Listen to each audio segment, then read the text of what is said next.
ассалому алайкум ва раҳматуллоҳи таъала ва баракату. дӯстони азиз, бе ягон эффект, бе ягон денагӣ прижок, ягон чиз алҳамдулиллоҳ чиста видео карда истодам аз барои худо.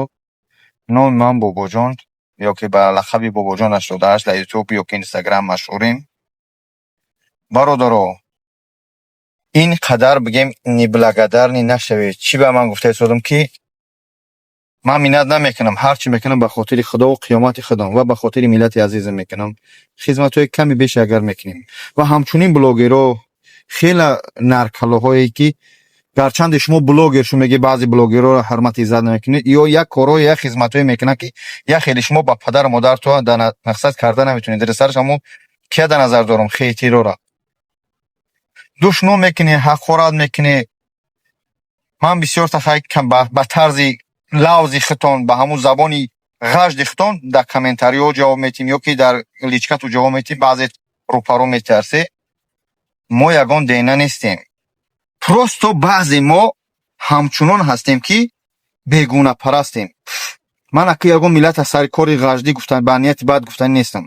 узбекҳо ҳастанд, блогерҳои ҳархела доранд, мақсад масхарабоз доранд, шӯфикун доранд, блогерҳои лич қилиш доранд, озорбойҷонҳо ҳастанд ва дигар миллатҳое ҳастанд. ҳатто футболистое ки дар Фаластин аз тарафи Изроил, аз тарафи сионистҳо ёрдам кардагиан, хак номша нагирӣ медунӣ бисёр ту.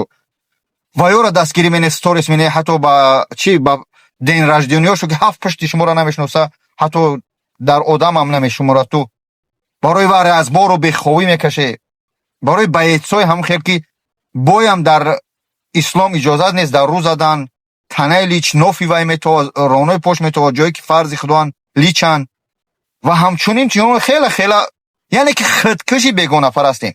мо баъзе блогерҳо аз барои худо мисол мегем, баъзеша шумор бигирам, хизмат мекунам, баъд дая пастӣ мезанам, мисол мисли ман, худо нишонат я бобои лангари, бобои дибег ва дигар шахсое ки дар хизмат ҳастанд, хизмат кардем барои ин миллат.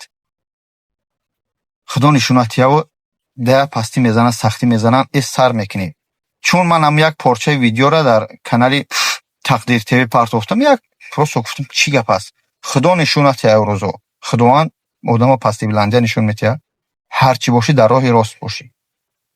дизди масҷид, дизди какой-то ятим, дизди ҳақири мардум. валлоҳи қасам ҳамун комментаринависҳои бадбахте ки менависе 99% ман аз наздик дидагӣ несте. мақсадам комментари ман хеле груби гап мезанам то бифаҳме. ман ба хотири худо хизмат мекунам. қиёмати шумо чӣ мешава? қиёматон чӣ мешава? шумо маро намешносед. ӯ ҳақорату душмони мана ки мекунед пеш парвардигор чӣ ҷавоб метиҳед? мегам ман баъд гӯям, ту баъд ответи, мегам баъд гуфтор кунӣ, ёки ман баъд гӯям ту баъд мукофот диҳӣ. байни мову ту мусалмонӣ чиз бигӯ. як ҳолате ҳаст ки бародари азиз, ба дили пур мо видео мекунем, мегузорем дастгирӣ. дастгирӣ накунед. аммо дӯстони азиз, ба хотири худо мегӯм, шумо рӯзи қиёмат ба ҳамун бо ҳамун номоту Аллоҳ ҳидоятон кунад. аҳмад, аламшоу, муҳаммад, яъне ки номҳои исломиян. намедонам падарои шумо мусалмон ҳастанд нестанд. шумо душном мекунед. ман инака бибинед, шумо вақте ки душном кунандое ки мақсад действительно суратҳои худтон, фарзандоту падару модаротон намоёнанд. агар ман ҳамаёро бигирам, қатор бизанам 10-20 та ба видео партом, чӣ мешава? яъне шумо бояд гуфтем ман бояд биродам шуморо ба язноотон занг бизанам. ана хеле хел накунед бародари азиз, ба хотири худо мегӯм, ба хотири қиёмати худми шумо мегӯм, душном накунед. аммо рӯзе ки қиёмат ҷавоб мегӯед, ман шуморо намебинам, аммо худое ки дар китифи мани шумо ҳаста, яъне дурустараш ки малоикаро офаридагие ки дар чапу рост менависанд. агар ки мусалмон бошед, бе мусалмоношо ман кор надорам. ҳар кадим мо эмон дорем ки Аллоҳ дар китифи чапу рости инсон банда малоика ки аз гуноҳу савобуш бинависад. шумо Аллоҳ шуморо дида истодаи, ҳамон малоикаҳо навишта истодиянд. ӯ чиликот рӯзи қиёмат ҷавоб метиҳад. ҳар як қавму миллат бо замони худаш дар қиёмат пурсида мешавад. давраи ҳазрати Сулаймон ба худаш, давраи ҳазрати пайғамбари саллаллоҳу алайҳи ва саллам дар худаш, ин замон дар замони худаш, уламоҳо дар замони худшон, муллоҳову ҷодугаро ҳама дар роsti худаш. ҳамин душном ди сар дора. вақте лаън мегӯй, агар ман гунаҳгор набошам, сазавори ҳамаи набошам, ба хита бад мегарда мерава. накунед, намешноси моро. ما هزل میکنیم، شوخی میکنیم، اما مینت نمیکنیم در خدمت این مردم مهاجر. اگر من 100 بارها تکرار کردم در ماهش 20 تا مهاجر و زن مرد فرق نداره، یگان مشکلی قطعی زنگ بزنه، از 20 تا یک تاش 200 روبل یا که یک سونکش ایا جای بیا جوری یا که ایا مترو بیا جوری برده بتونم الحمدلله میگم، برای که این ابیاز نیستم نیست. من شگر کار میکنم، من فیزیک میگه برا کار کو، من کار میکنم فیزیکی، من الحمدلله معاش میگیرم، زندگی حلال دارم. من از یگان تشما پول نگرفتم، طلب نکردم. برادر عزیز، خداوند او روزا به سر ایمانم به یگان کس نبیاره. یگان کس من گفتم که من از زبار کنید سوم پرتو یگان بار کارت دیدگی شما. من چی میگن همو کسایی را که موندم در طول حیاتم، یک بار در مظفر یک زنه کموندم که در همه دزدم برآوردن که او وقت بلاگر نمیدونستم 2014 یا 13 بود. به همه توبه کردم.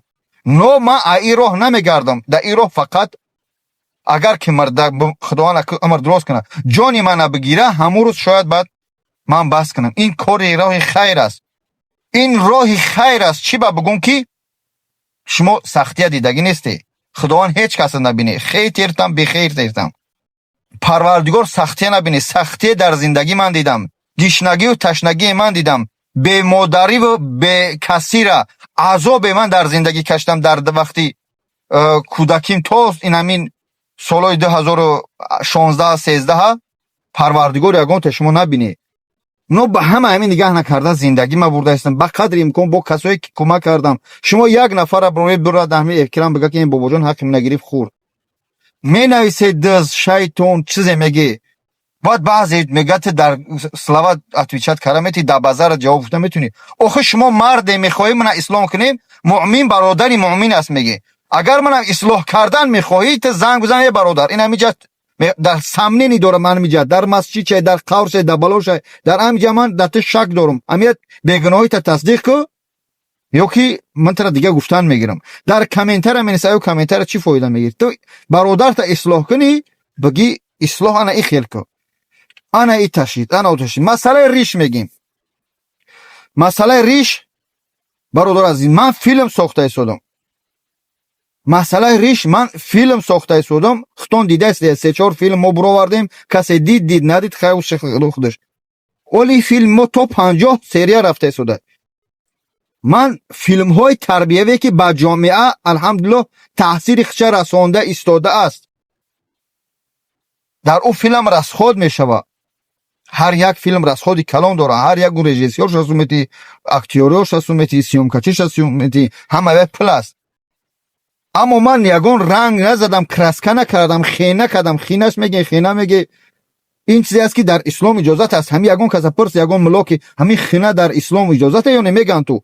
آخه یک خیرت همین حضرت قلو الله ساز نمیدونی، کلمه شهادت ساز نمیدونی، ختم لو تنگ ترنگ میگیری. آخه اگر اسلام با خبری در کامنتر دشنام میکنی، بعد بلاوز ختون جواب میتی ای امریک هاشم گام میزنه، ایجشم گام میزنی، بعد میگه انا ای خیلو صدقه هم مسلمانی شوی. الله هم ما رو هدایت کنه. هر چی کردم به خاطر خدا گفتم.